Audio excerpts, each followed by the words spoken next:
آج کل لوگ بہت پریشان ہیں جنات جادو سب چیزوں میں. آسان نسخہ بتاتا ہوں, کسی عامل کے چکر میں مت پڑنا, یہ سب ڈھکوس لیں.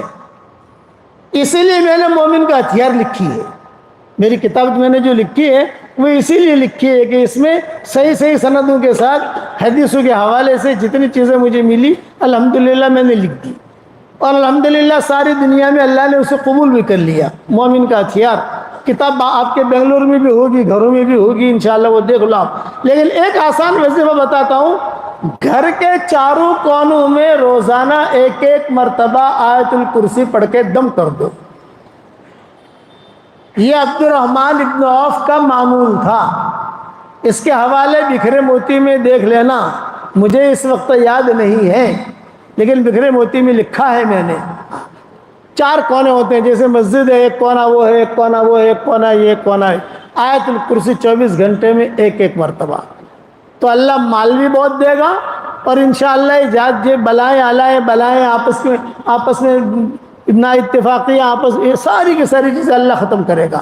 عبد الرحمن ابن عوف کہتے تھے صحابہ سے, کتنا مال ہے میرے پاس, اتنا سونا تھا کہ ان کے انتقال کے بعد جب سونا تقسیم ہوا ان کی اولاد میں, بیویوں میں, تو جو کدالی سے توڑ رہے تھے وہ کدالی بھی ٹوٹ گئی.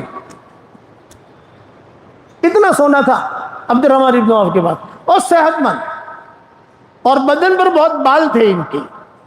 اس لیے حضور صلی اللہ علیہ وسلم نے ریشم پہننے کی اجازت دی تھی. وہ کہتے تھے میرے بدن پر بہت بال ہے, جوئیں پڑ جاتی ہیں, اب تو مجھے آپ کوئی ایسا کپڑا پہننے کی اجازت دے جس سے مجھے کھجلی نہ آئے.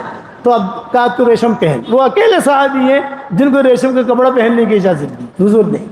ان کا دیکھے دیکھ کے خالد بن ولید نے بھی کپڑا بنا لیا. تو حضرت عمر نے کہا خالد تم نے کیوں بنا لیا یہ کپڑا؟ یہ کہا چچا پہنتے ہیں نا.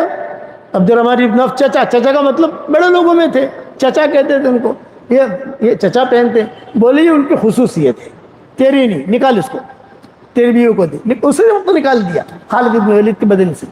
تمہیں پہننے کی اجازت نہیں ہے, ان کو اجازت ہے, ہم نے سنا ہے حضور صلی اللہ علیہ وسلم سے. یہ ان کا معمول تھا. کہتے میرے گھر میں الحمدللہ کبھی بیماریاں نہیں آتی. 4 بیویاں ہیں, چاروں بیویاں خوش, اور چاروں کو اللہ تعالیٰ خود دیتا ہے. تو آیت الکرسی میں پکڑ لو گے انشاءاللہ مضبوطی سے, اور سورہ اخلاص میں پکڑ لو گے انشاءاللہ. ہاں, ایک صحابی سورہ اخلاص بہت پڑھتے تھے. حضور نے پوچھوایا ابھی کیوں پڑھتے ہو سورہ اخلاص؟ انہوں نے کہا حضور مجھے بہت پسند ہے, میرے اللہ کی تعریف ہے, میرے پیارے اللہ کی تعریف ہے, اس کا حسب نسب ہے.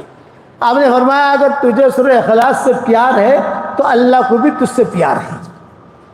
کتنی بڑی چیز ہے. بس میں اسی پر بات ختم کرتا ہوں. دعاؤں کا اہتمام کریں اور دیندار بننے کی کوشش کریں. بے دین دیندار مت بننا.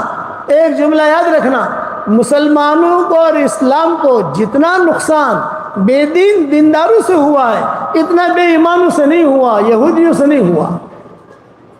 بے دین دیندار یہ سب سے بڑا خطرناک ہوتا ہے کہ ہے بے دین, اور لباس جو ہے دینداروں کا ہے.